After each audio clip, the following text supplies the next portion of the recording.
Buenos días, buenas tardes. Como esto es una entrevista grabada, no sabemos, Isabel, a qué hora nos van a ver las personas participantes de este curso de urbanismo inclusivo, urbanismo para las personas, y vamos a dar paso a la segunda entrevista del módulo 2, del módulo en el que hemos abordado la perspectiva de género. Me acompaña Isabel Carrera.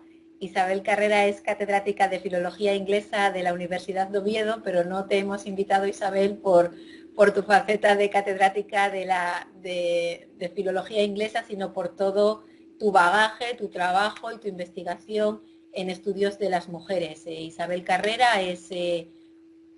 bueno, ha sido la fundadora del programa de doctorado en estudios de las mujeres, de estudio de género de la Universidad de Oviedo, del máster de género de la Universidad de Oviedo. Lo has coordinado varios años y en esta anualidad lo que haces es coordinar el máster de Erasmus Mundus de estudio de las mujeres y de género, que es uno de los máster, bueno, pues a nivel ya mundial, podríamos decir, porque la Universidad de Oviedo ha sido pionera en el trabajo y en la investigación del género, ¿no? y de las mujeres.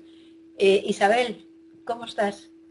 Bien, gracias y muy encantada de estar aquí. Muchas gracias por invitarme y darme oportunidad de dialogar con vosotros sobre estos asuntos que yo creo que son fundamentales para la vida en general y por supuesto para las ciudades. Bueno, lo que queremos es comentar contigo. Las personas participantes en este módulo pues ya tienen a su disposición también un documento en el que hemos intentado concentrar, ¿no?, en lo que es un curso inicial como este, pues toda esa labor y ese trabajo de investigación que hacéis las personas que os dedicáis a los estudios de género, y queremos también poner el foco y el acento en que todas estas cuestiones que todavía hay quien dice, ay, eso nuevo del género que tenéis ahora cuando se llevan tantas décadas, ¿no? Me gustaría, pues antes de empezar ya con el tema específico del urbanismo y de la construcción y de la aplicación de la perspectiva de género en el entorno urbano, que nos contaras un poco así los inicios de empezar a trabajar y de empezar a fijar pues toda ese rigor intelectual y conceptual que hay cuando hablamos de perspectiva de género. Bueno, pues dentro de este campo en particular se empezó quizás un poco más tarde que en otros aspectos donde los estudios feministas y los estudios sobre el género se iniciaron digamos, bueno, pues por necesidades muy perentorias de violencia o otros estudios. Pero precisamente la importancia del espacio es algo se empezó a estudiar de forma transversal realmente en todos los ámbitos, sobre todo en la última parte del siglo XX. Por supuesto, hay estudios, obviamente había urbanismo antes, hay muchísima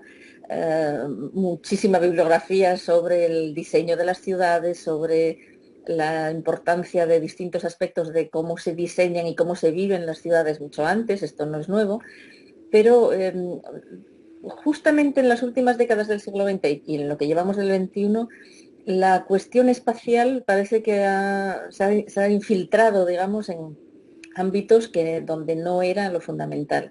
Sí lo era y lo fue siempre en ámbitos como la geografía o el urbanismo, como es lógico, pero no lo era en otros. Y entonces a partir de ahí precisamente es donde yo personalmente empecé a interesarme mucho por ello, porque se reflejaba en digamos, los productos culturales, sea literatura, cine, etcétera, que yo estudiaba. Yo me fijo sobre todo en cuestiones de género y en cuestiones de diferencia cultural, de multiculturalidad, etcétera, dentro de mi ámbito de estudio, ¿no? Y ahí es donde se empieza a estudiar al principio cosas muy evidentes como espacios hostiles en las ciudades, espacios de peligro, etcétera. Eh, Cuestiones como la imposibilidad de movilidad pues empujando un coche de niños o de niñas, evidentemente por la ciudad. Y bueno, estas cuestiones de rampas o de subida a transporte público, donde es muy difícil subir llevando también un carricoche de ningún tipo, etcétera. Y también cuestiones de seguridad para las mujeres, sobre todo la seguridad nocturna, etcétera. Pero poco a poco se va ampliando a todos los ámbitos del diseño y de la forma de vivir las ciudades, porque todo está imbuido de esas cuestiones de género y de diferencia. A mí me gusta siempre hablar de las dos cosas juntas, porque aparte de que las mujeres somos muy variadas y también la concepción de lo que son las mujeres y los hombres va variando, pues es cierto que por otro lado también las ciudades en sí mismas suponen movimiento y llegada de personas diferentes, organización diferente, y por lo tanto siempre hace falta estar alerta a esa diferencia y cómo se refleja en el espacio y cómo se impide o se facilita. Tú comentas el tema de la diferencia, ¿no?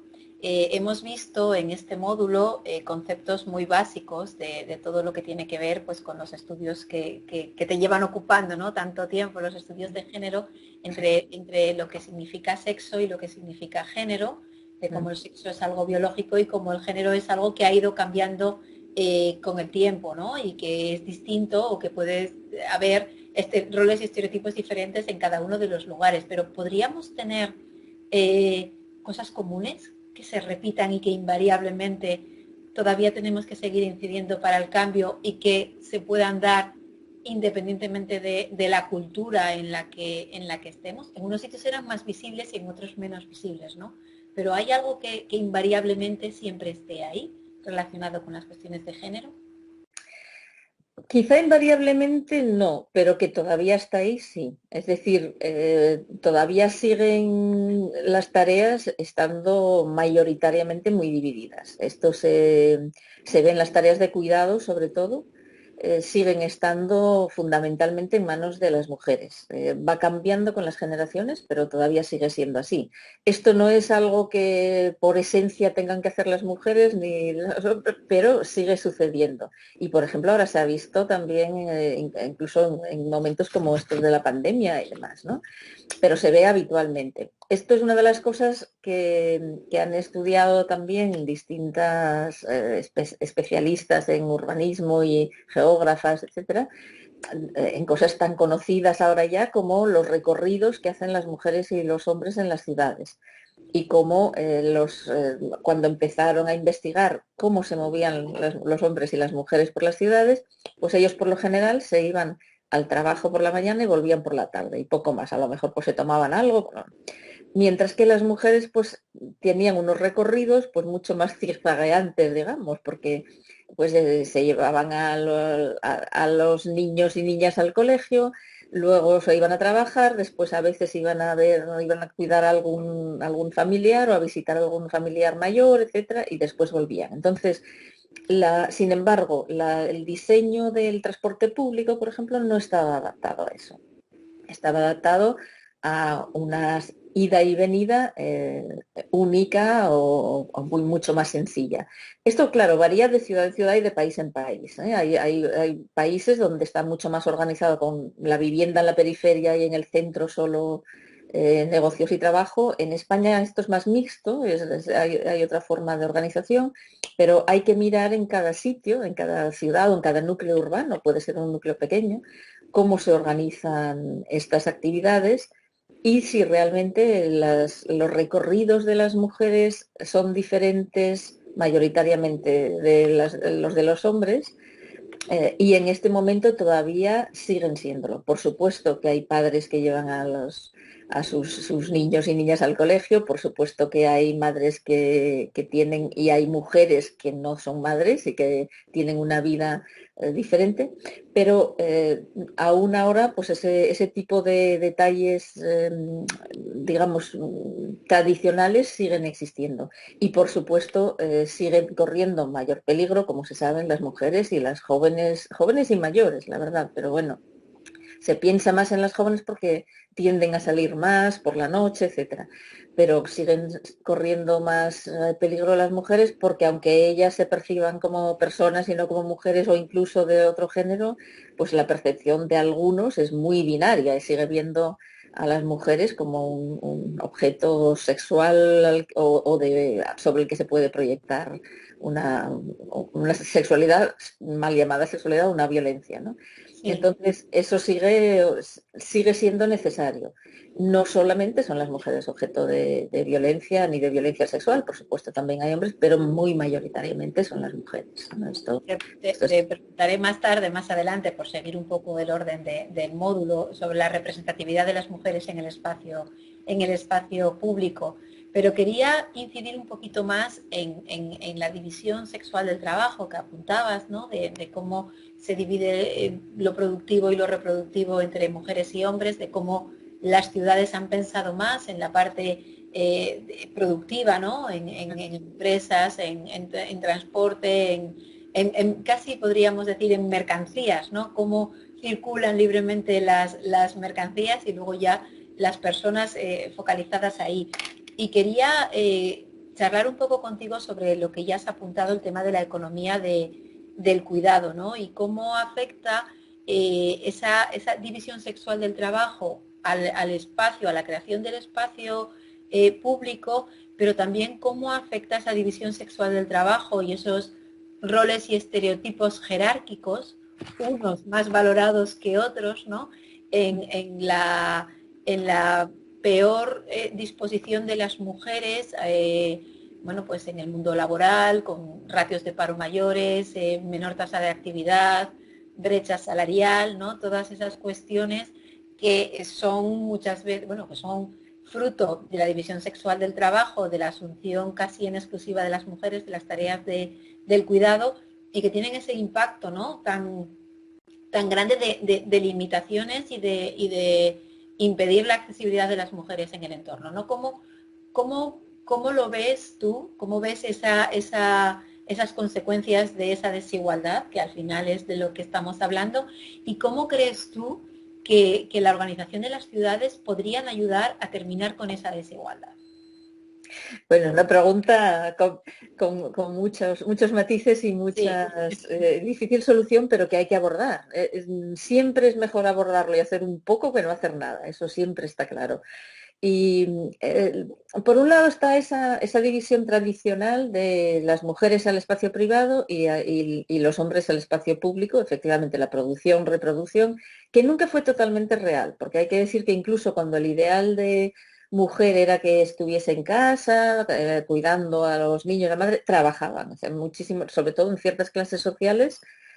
Siempre hubo trabajadores que se desplazaban a su trabajo, se movían por la ciudad en todo el siglo XX y anteriormente, desde la revolución industrial y por supuesto en el campo, como sabemos, el estarían campo. divididas las tareas, pero trabajaban siempre en la casa y fuera. Lo que pasa es que era a veces de una forma menos, digamos, en el fondo más armonizada en algunos casos, no tanto en las cuestiones a veces en las obreras y demás.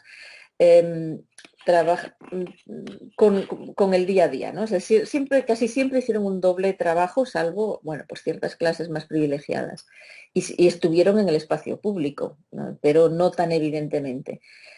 Lo que ha ocurrido ahora es que las mujeres tendemos a estar en ambos. Y luego lo que hemos hecho es sumar tareas y sumar, por lo tanto, dificultades, mientras que no ha sido así tan claramente para los hombres, ¿no? Que siguen dependiendo más de que haya alguien que haga esas labores de cuidado. Entonces, se nos ha complicado más la vida en general a las mujeres, ¿no? Y claro, un punto clave es la movilidad. De ahí la importancia del transporte público y de ahí que, por ejemplo, cuando las primeras acciones que se tomaron pues, para peatonalizar ciertas zonas, las mujeres caminan más por la ciudad para estas tareas.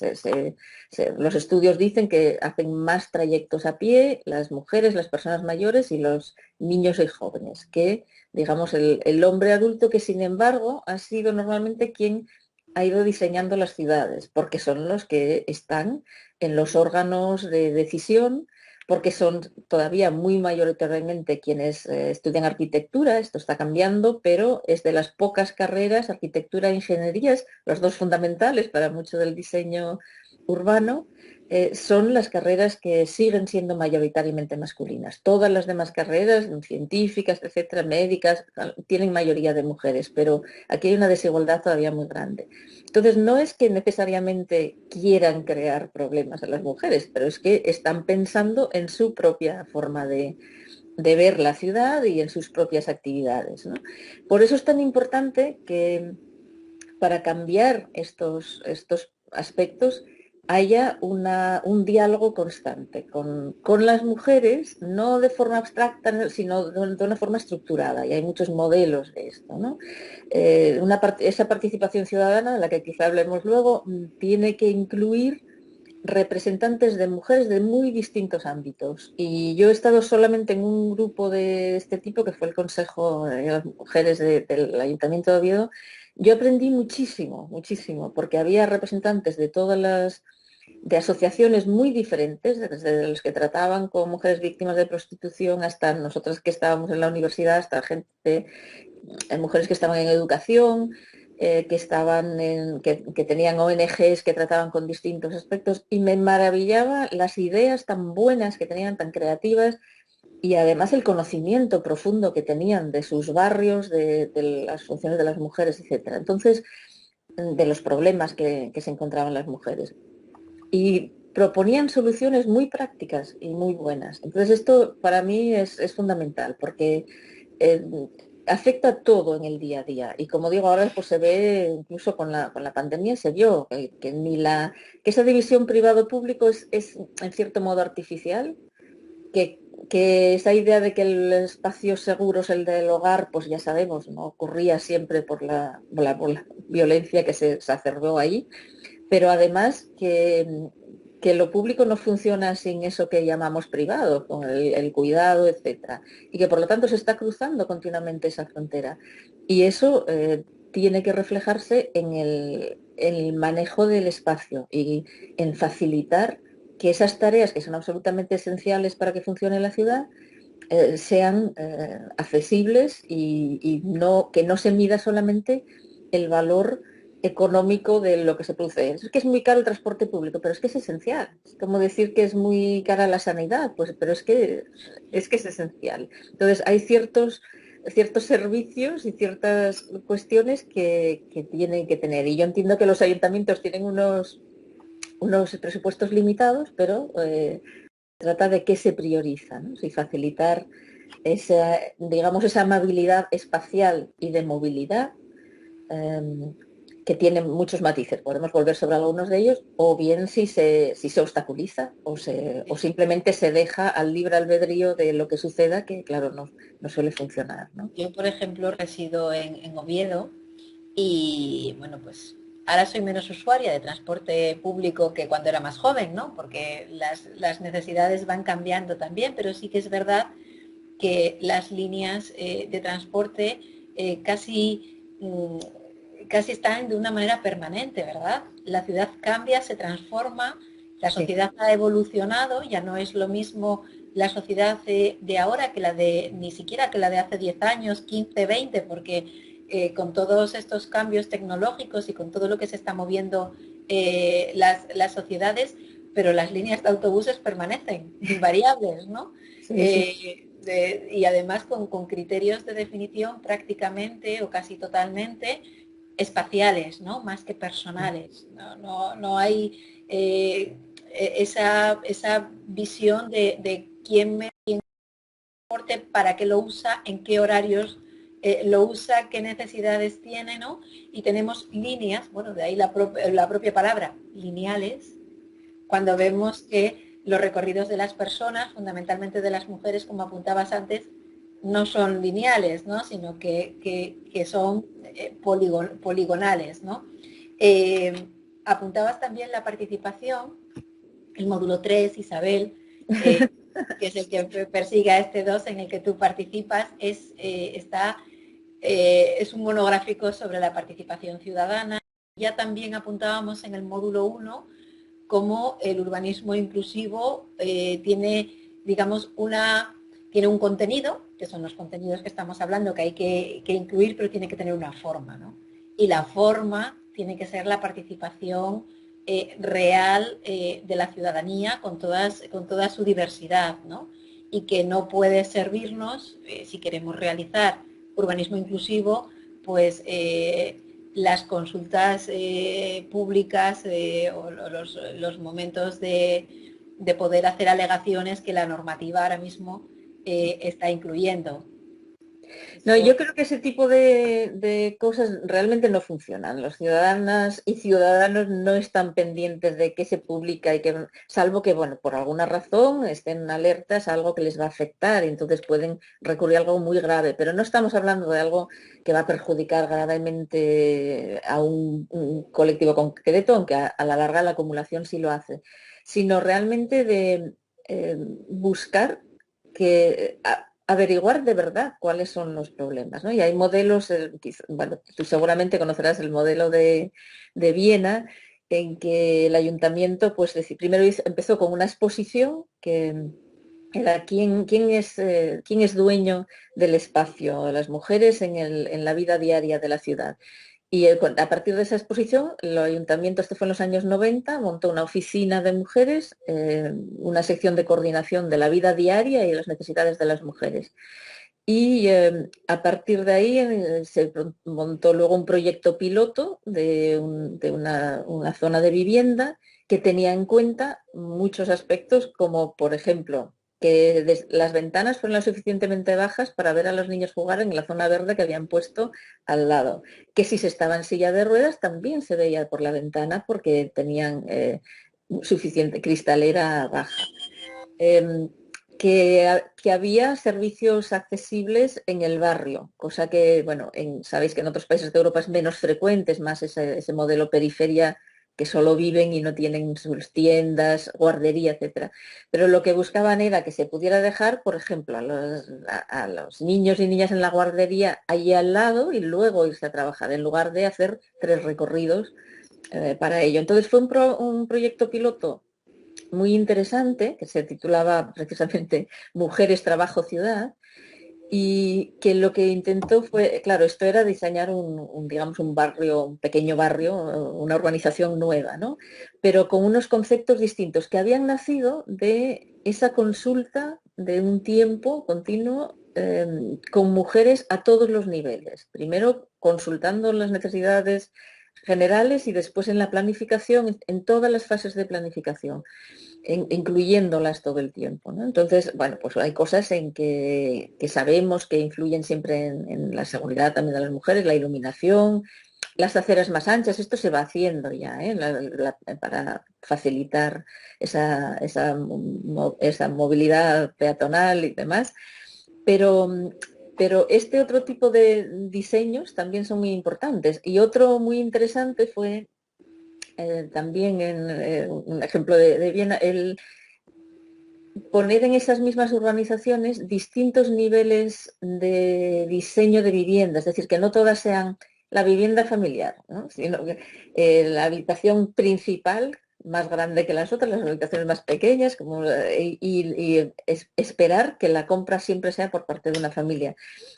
Por ejemplo, una de las cosas que preveían era que haya jóvenes que quieran un espacio pequeño y que sea como empiecen en la vida. Y por otro lado, unos espacios también adecuados a personas mayores que por lo tanto podían vivir al lado de su familia pero sin estar dentro de la casa. Esto cuando pensamos en lo que está sucediendo ahora con las residencias de mayores, etcétera, son modelos que también hay que ir volviendo a pensar. ¿Cómo queremos que sea una vivienda que puede facilitar que al menos hasta un estadio muy tardío las personas pueden vivir de forma independiente, siendo mayores y sintiéndose seguras y teniendo posiblemente ayuda bien de la familia, bien de otras personas. Este movimiento intergeneracional, ¿no? Porque es cierto que sin darnos cuenta se van creando barrios donde se dice, bueno, en este barrio vive mucha gente joven y es el mismo modelo de ocupación de las personas que viven allí, ¿no? Las familias con niños, ese barrio va envejeciendo y luego se convierte en otro sitio y demás, ¿no? Pero es cambiar esos conceptos. Yo creo que muchas personas han pensado, pues mira, si mi madre pudiese estar en el piso de al lado, ¿no? Pero claro, todo un piso a veces se les queda grande o es caro o lo que sea, ¿no?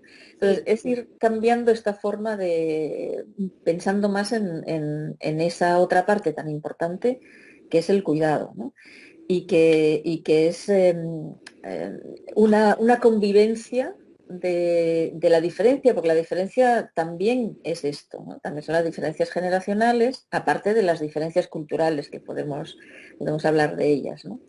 Y también, trabajando también, Isabel, por ciudades vivas, ¿no? Y ciudades que cuiden, que sea la propia colectividad quien cuide, quien atienda. Veíamos en el módulo anterior y también, bueno, pues queremos recalcar un poco en este módulo cómo estamos yendo a ciudades cada vez más dispersas, más hacia adentro de la casa, ¿no? sí, Hablábamos pues de ciudades zonificadas, donde compramos en un sitio, vivimos en otro, trabajamos en otro, tenemos los servicios públicos de guarderías, de colegios en otro, y como al final tenemos muchas calles por las que circulan coches, pero que no hay tejido vivo, ¿no? Hablábamos también de grandes superficies, nuevas centralidades fuera con vida propia, privadas sí. mayoritariamente y no de lo público, y que eso pues dificulta un poco esa relación de las personas con su entorno y con su ciudad de una manera en la que fomenten, ¿no? pues una calidad de vida más sostenible. Desde luego, desde luego. Has incidido también en un aspecto que es importantísimo de las ciudades y del entorno urbano, que es el encuentro y la convivencia con los demás, ¿no? Entonces, ¿y cómo nos imaginamos ese encuentro? Al igual que el peligro es por una parte muy real y por otra percibido, es decir, hay miedos. Una de las formas, digamos, de control de las mujeres es hacernos tener miedo. Muchos no salgo porque tengo miedo a salir por la noche, etcétera, ¿no? Y tienes un miedo por una parte real, por otra parte, en algunos casos, pues más percibido que otra cosa, pero que también con el que también hay que tratar. Es decir, si un espacio no da impresión de seguridad, no se va a usar, ¿no? Pero, y por ejemplo, esto se abordó también en otros aspectos de la seguridad, como fueron durante cuántos años hubo fiestas donde las que seguramente hubo abusos y violaciones, hasta que salió el terrible caso de los Sanfermines, y entonces pues bueno, se empezaron a poner medidas y además a creer a las mujeres, pero además también a pensar en que hay que tener un cuidado con la seguridad en esos encuentros que antes no sucedían. Pero entonces las ciudades son por un lado una magnífica oportunidad de convivencia, porque estamos muchas personas y muy diferentes, a la vez pueden tener o se pueden percibir como con ciertos peligros, ¿no? Y cómo se reacciona a esas dos cosas es parte de la política. Mm, Hay personas que también perciben a cualquiera diferente como peligroso. Eso es algo que también a veces no es real, pero hay que abordarlo y procurar explicarlo. Y ahí yo creo que hay otro aspecto que a veces se descuida, que es cómo nos imaginamos la ciudad, cómo definimos la ciudad. Y hay muchos ejemplos de ciudades en el mundo que se han transformado a sí mismas, ¿no? Yo te voy a poner dos ejemplos que conozco bastante bien. Uno es Toronto, en Canadá, que es una ciudad muy, muy multicultural, pero que hace décadas, yo es que viví muy cerca de Toronto 2 años de pequeña, ¿no? Aquello era un mundo blanco, tradicional, muy los valores, bueno, valores por llamarlos algo a veces completamente tradicionales occidentales blancos a la americana, digamos, ¿no? Hoy en día se define a sí misma como quizá la ciudad más multicultural del mundo. Entras al metro y tienen unos anuncios que dicen, si tienes problemas te contestamos en 80 y pico idiomas. Tienen a alguien que es capaz de hablar con alguien en su idioma, ¿no? O lo encuentran si llaman. Es decir, de repente se ha reinventado. Y claro, esto influye en cómo la ciudad se percibe a sí misma. Es una ciudad que se percibe como diversa, acogedora. Luego tienen la ventaja de que a pesar de ser, digamos, norteamericana, tiene un modelo también europeo, tiene un transporte público magnífico, tiene un metro maravilloso, que es el eje de la ciudad, pero en lo que iba es cómo se ha reinventado, en parte a través de mirarse de otra manera y que también las autoridades han contribuido a ello, ¿no? Viendo por una parte qué es la realidad, hablando mucho con los distintos grupos y viendo sus necesidades, entre ellas esta cuestión lingüística, y viéndose de otra manera, ¿no? Y otro ejemplo con algo más concreto es Liverpool, que bueno, pues a nosotros quizás no suena como la ciudad de los Beatles, pero era una ciudad que en su momento históricamente fue el centro de la esclavitud británica. Ahí llegaban los barcos, iban, venían, pero esto estaba completamente olvidado. Lo que era recientemente era una ciudad industrial, como muchas de las ciudades británicas industriales, luego venidas a menos, en una depresión tremenda, económica, etcétera, donde casi no veía siquiera los vestigios de esa ciudad muy rica que fue, desgraciadamente, a costa del tráfico de esclavos, ¿no?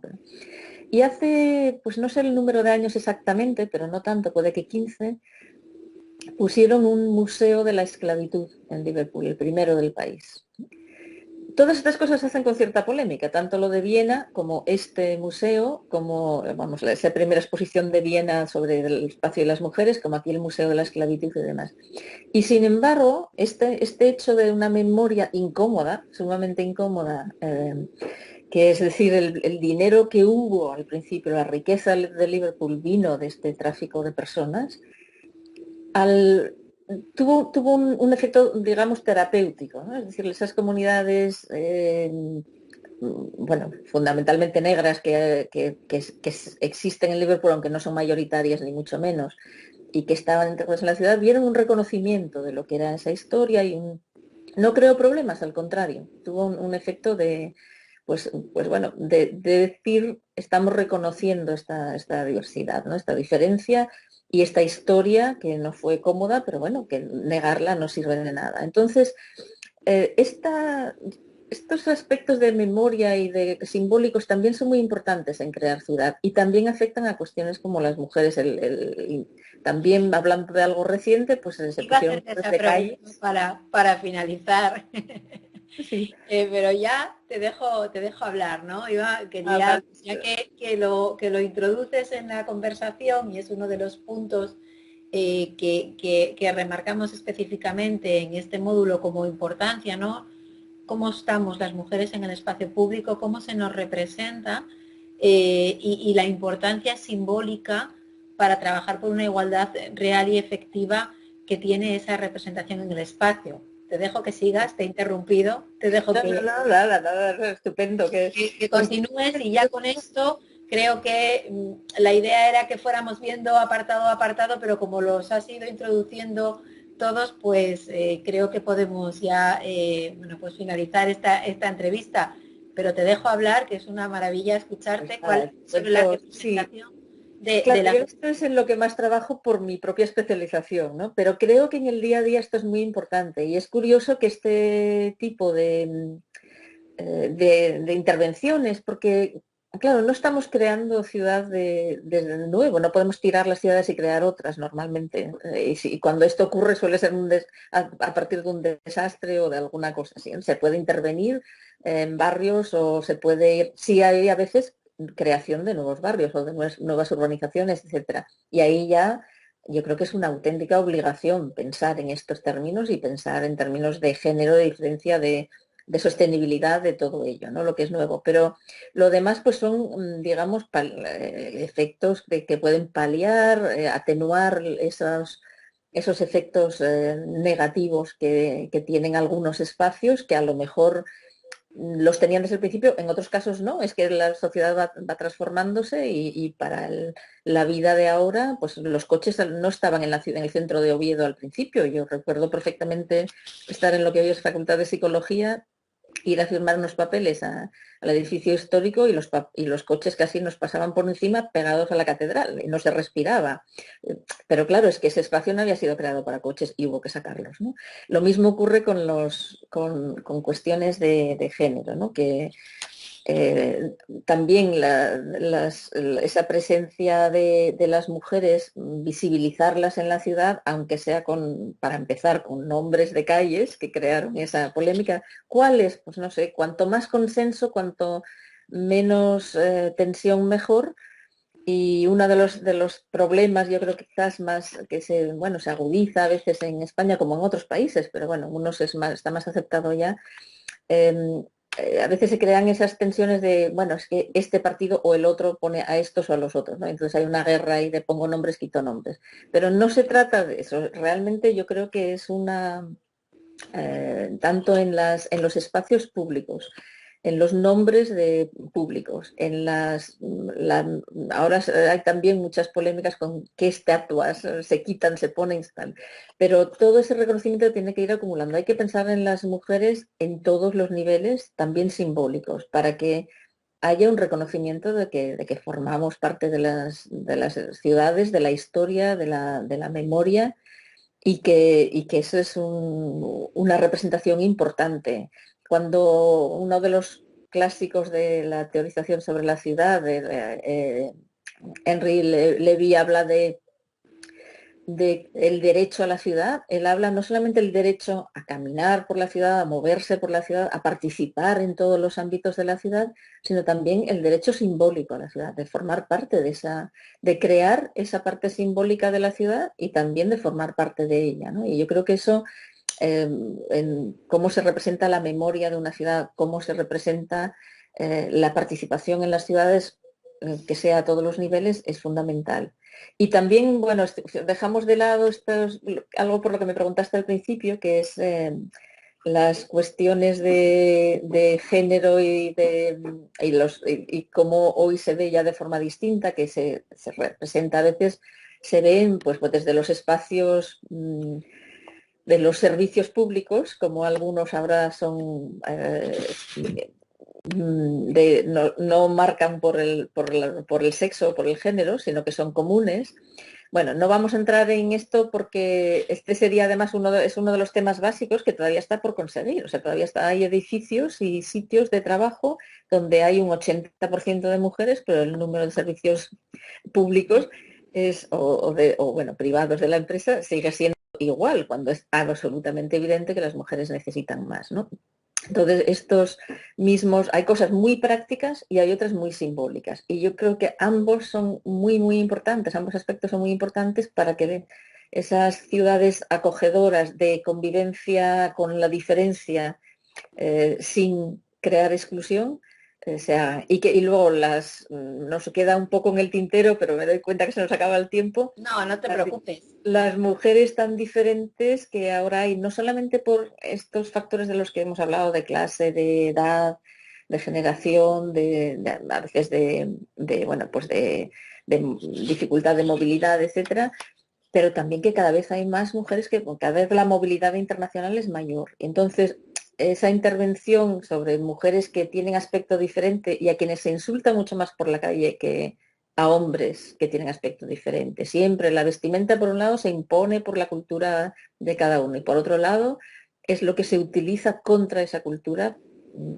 por la calle, ¿no? Es decir, que podemos tener la opinión que tengamos de velo, pero lo que no se puede es insultar a una mujer por la calle porque lleva el velo, ni que tenga que sufrir agresiones. Y esto también es una pedagogía que hay que hacer, ¿no? Que las mujeres pues tenemos derecho a vestirnos como nos parezca, y sea en la minifalda, sea poniéndose un velo, y que nadie tiene que opinar por la calle sobre ello, ¿no? Y estos espacios seguros también, en ese sentido, se producen de forma más compleja, pero que también llevan una parte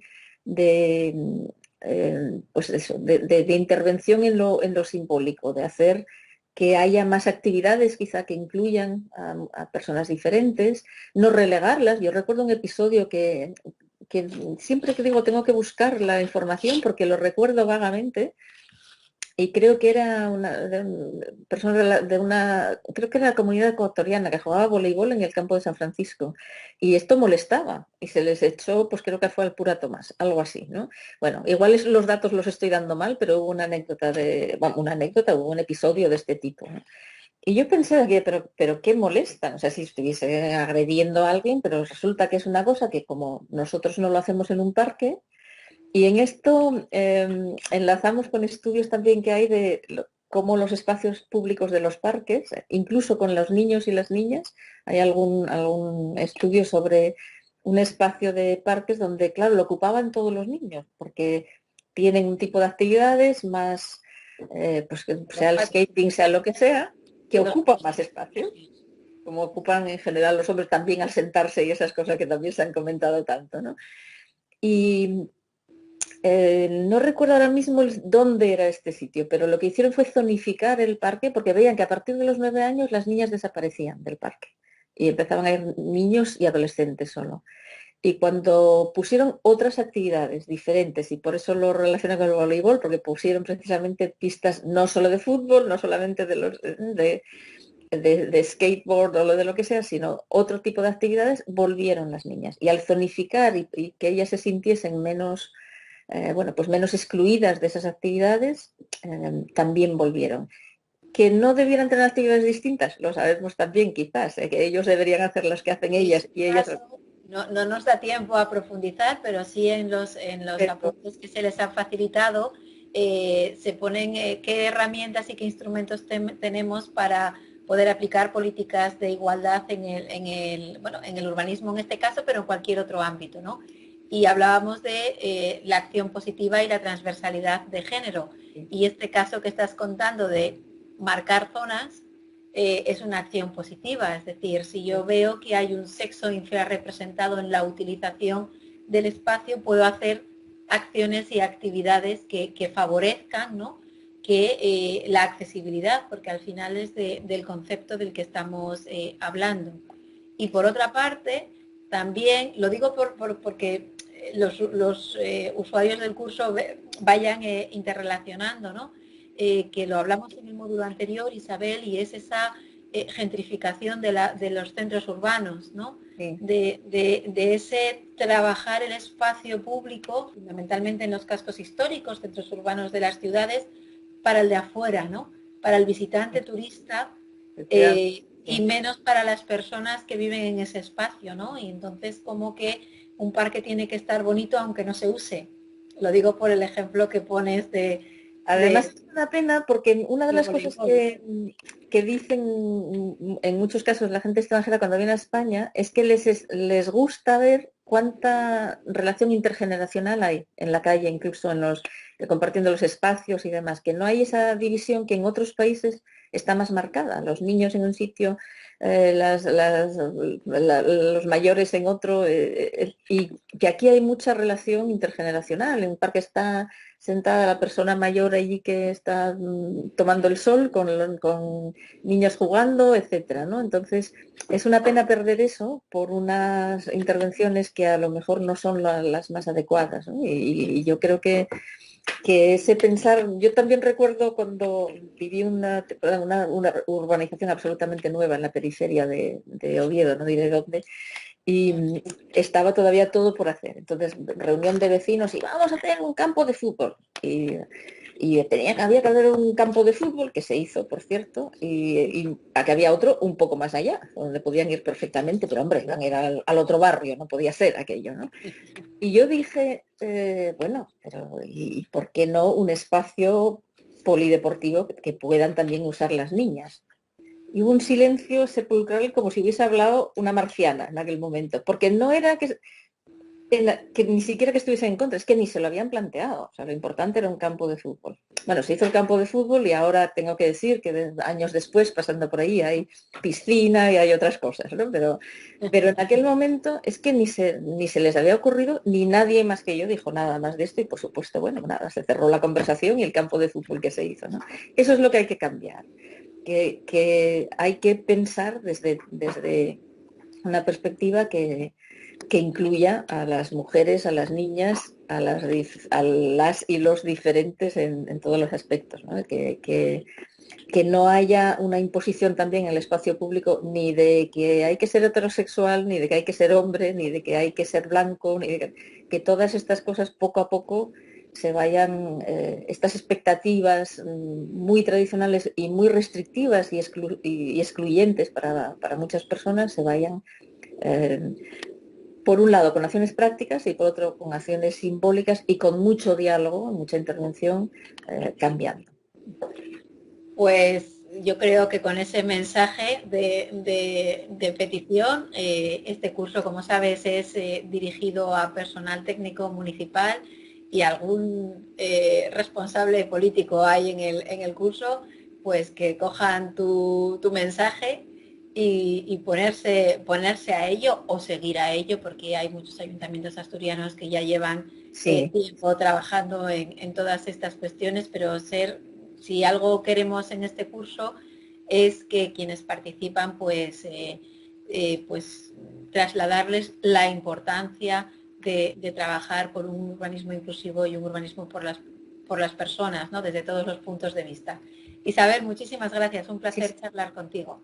pues muchas gracias a ti y a vosotras y mucho ánimo a todo el mundo en los ayuntamientos para seguir trabajando en esto. Sé que se están haciendo muchas cosas y además ya tenemos estupendas alcaldesas muy conscientes de estas cosas, pero también los alcaldes lo pueden estar perfectamente con el diálogo, como digo, con recibiendo esas ideas que a veces son muy buenas, con esos paseos que seguramente vais a hablar cuando habléis de la intervención, esos recorridos de reconocimiento de la vida cotidiana por las ciudades, con mujeres, etcétera, que seguramente lo vais a hablar. Estamos definiendo cómo vamos a hacer una práctica final en curso. La idea era poder pasear, pero esta circunstancia compleja y complicada de la pandemia creo que no va a ser posible, pero hay un módulo entero sobre buenas prácticas y ahí pues daremos herramientas y pondremos, bueno, pues expondremos cosas interesantes que se hacen, que se pueden poner en marcha y aunque sea de una manera teórica, porque en la práctica va a ser imposible realizarlo, pues sí que es verdad que al final el espíritu crítico, ver y conocer, mirar con desde otra perspectiva, pues siempre da mucho margen y mucho campo de acción y de transformación. Gracias, Isabel. Gracias a ti y mucho ánimo a todo el mundo con el cambio, que enseguida, bueno, esperemos que podamos volver a hacer todo esto presencialmente pronto. Un abrazo. Un abrazo.